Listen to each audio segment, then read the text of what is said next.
What if the pain you're carrying is sacred? Not a curse, not abandonment, but a holy invitation to feel what God feels. You've been walking through your days in silence, smiling on the outside, but screaming inside. The nights are longer now. The prayers are quieter. And the ache, it doesn't leave, it settles deeper. But what if I told you, this isn't just grief, this is divine ground. This is where God kneels beside the broken and breathes life again. This isn't just another message, it's heaven interrupting your numbness.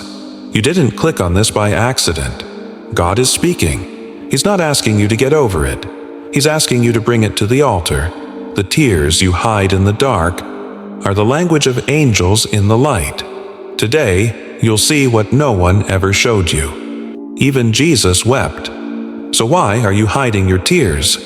You've been told that faith means strength, that to trust God is to smile through pain, to hold yourself together when everything inside is falling apart. So you've learned to hide the tears, to package your grief in polite silence, to pretend that you're fine, even when you're dying inside. But what if tears weren't weakness? What if they were worship? John 11:35 says, Jesus wept.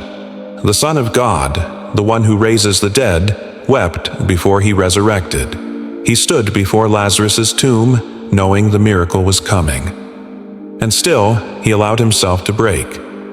Because grief is not the absence of faith.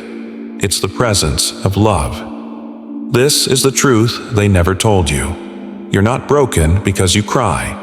You're broken because you were never allowed to. God isn't offended by your emotions. He created them. He's not waiting for you to get over it. He's waiting for you to let him into it. Grief is not the enemy. Denial is. You've been shamed into silence by people who couldn't carry your pain. So you thought God wouldn't either. But he wept before you did. He felt the sting before you spoke it. You think your tears are delaying your healing, but they're actually delivering it. You're not falling apart, you're being poured out. God doesn't waste grief, he rebuilds through it. You thought grief was a detour, a dark season to be survived, tolerated, pushed through, so you could get back to normal. But what if normal is exactly what God is trying to free you from? The world says healing is forgetting, but the kingdom says healing is remembering differently. Isaiah 61:3 promises beauty for ashes, the oil of joy for mourning, a garment of praise for the spirit of heaviness. But God never skips the ashes. He builds through the rubble. You've been begging God to remove the pain, but he's been waiting for you to release the pieces. He won't rush your healing, because what he's doing in you is sacred. He's not patching over cracks. He's laying a new foundation, one that won't collapse when storms hit again. You've mistaken numbness for strength, but grief is the evidence that you loved deeply, and that you're still alive enough to feel. That pain you carry, it's not wasted. It's being woven. It's the thread God uses to sew together a deeper compassion, a holier strength, a voice that bleeds with truth. You thought you were being shattered, but you were being shaped. The cross was grief, the resurrection was glory, and the space in between, that's where you are right now. You're not waiting for life to restart. You're learning how to breathe in resurrection air. The broken-hearted are God's nearest sanctuary. You've been looking for God in the light, but he's been dwelling with you in the shadows, not outside your pain, inside it. Psalm 34:18 says, "The Lord is near to the brokenhearted and saves the crushed in spirit." That means he's not waiting for you to recover. He draws closest when you're most undone. In a world that backs away from discomfort, God leans in. He's not ashamed of your sorrow. He doesn't retreat from your questions, your collapse, or your confusion. When everyone else avoids the weight of your grief, heaven builds a sanctuary inside it. You've been taught to hide your brokenness in order to be spiritual. But brokenness is spiritual. It's the crack in the armor where glory gets in. It's the altar where your false strength dies and real intimacy is born.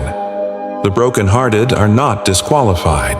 They're prioritized. You think your grief displaces you from purpose, but it's actually relocating you into presence. You've asked, where is God in this? But the better question is, who have you become because He met you here? The silence isn't absence. The ache isn't failure. The sorrow isn't a sign of lost faith. It's the soil of surrendered worship. Grief didn't push God away. It brought Him to your side. Your tears are prayers. Heaven understands. You've run out of words. The prayers don't come like they used to. Some days, all you can do is sigh. Other days, not even that.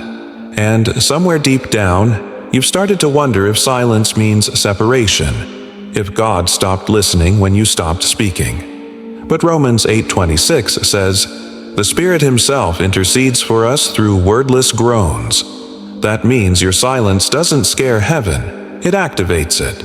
God doesn't require eloquence, He responds to essence. When all you can do is weep, you are praying. When all you feel is numb, the Spirit is groaning. When you have nothing left to give, that's when God carries what you can't. You've been taught that prayer is performance, but real prayer is surrender. The tears that slip down your face at midnight, they aren't wasted, they are holy. They are incense. They rise. You thought silence was failure, but it's often the purest form of communion. Because when your heart is too crushed to speak, your soul starts to sing in a language heaven understands.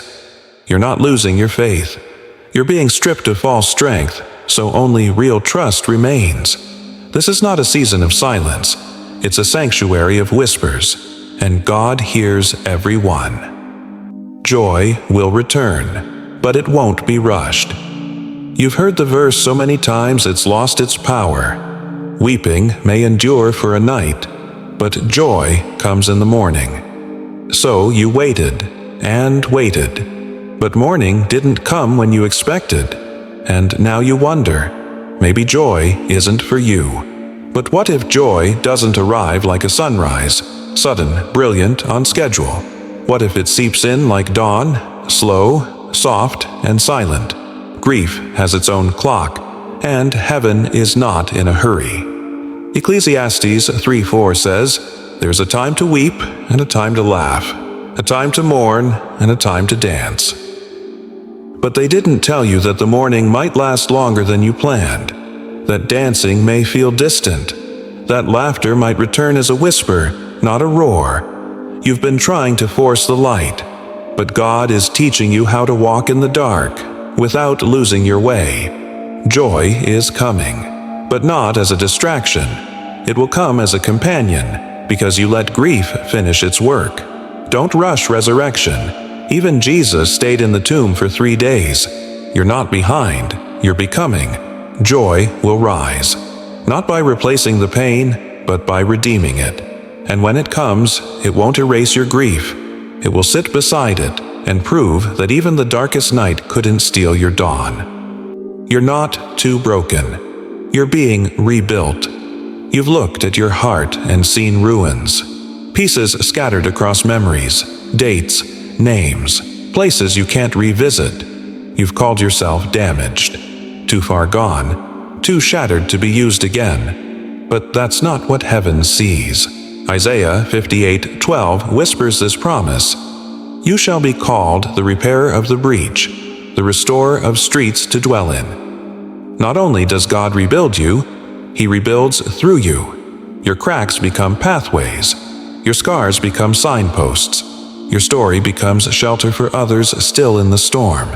You've been measuring yourself by the moment of collapse, but God is measuring you by the blueprint of redemption. You think you're behind, but heaven says you're under construction. He's not gluing back together the old version of you.